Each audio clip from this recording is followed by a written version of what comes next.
अंतर मन की पुकार है प्रार्थना।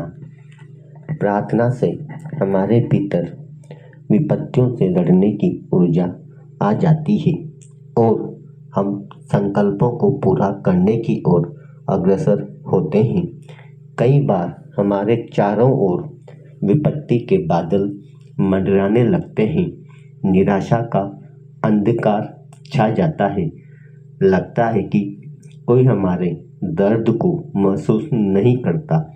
उस समय हम किसी ऐसे की तलाश करते हैं जिससे हम अपनी बात कह सकें और वह हमारे दुख दूर कर सके।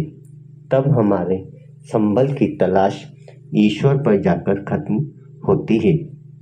ईश्वर का संबल मिलते ही हमारा आत्मबल मजबूत होने लगता है।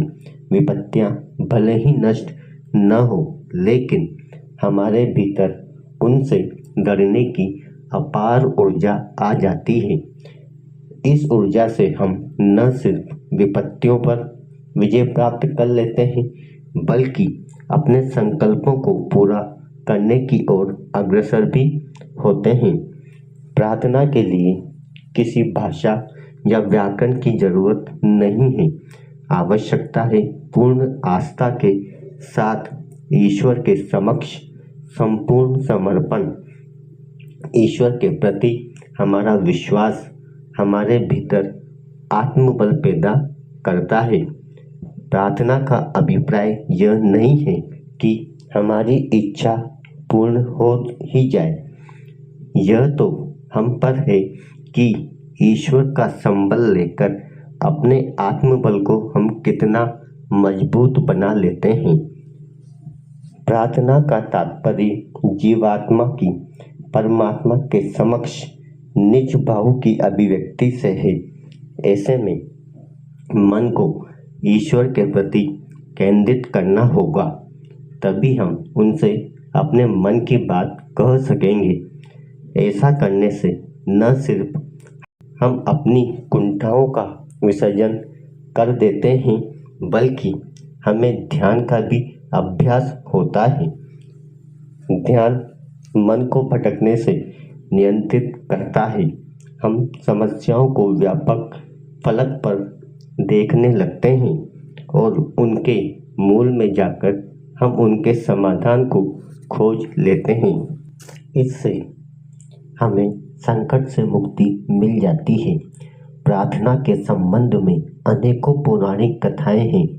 भक्त प्रहलाद की पुकार पर भगवान नरसिंह रूप धारण करके खंबे से प्रकट हो जाते थे। कौरवों की सभा में जब द्रौपदी का चीरहरण होने लगा, तब उसकी पुकार पर भगवान वस्त्र रूपी कवच बन गए, जिसे महाबली दुशासन भी तोड़ न सका। गज को जब तक अपनी ताकत का अभिमान था, वह मगरमच्छ से लड़ता रहा, पर जब गज को लगा कि वह अपने बल पर अपने प्राणों की रक्षा नहीं कर पाएगा, तब उसने श्री हरि को पुकारा। भक्त वत्सल भगवान ने उसकी रक्षा की और गजेंद्र मोक्ष एक आदर्श प्रार्थना बन गई।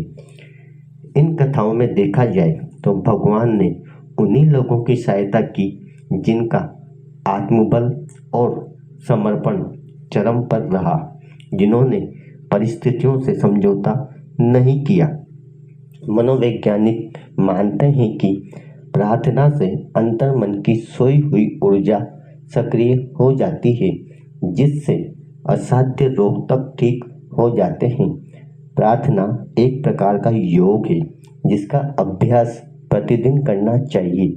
फिर हम रोज प्रार्थना के परमानंद रस का आस्वादन लेंगे और प्रार्थना का प्रतिफल भी देख सकेंगे। जब अंतर से करुण पुकार उठती है, तो वही स्वर प्रार्थना का पुष्प बनकर परमात्मा के चरणों में अर्पित हो जाता है। प्रार्थना से असंभव संभव में परिवर्तित होता है। अतः हमें भावभरे मन से प्रार्थना करनी चाहिए।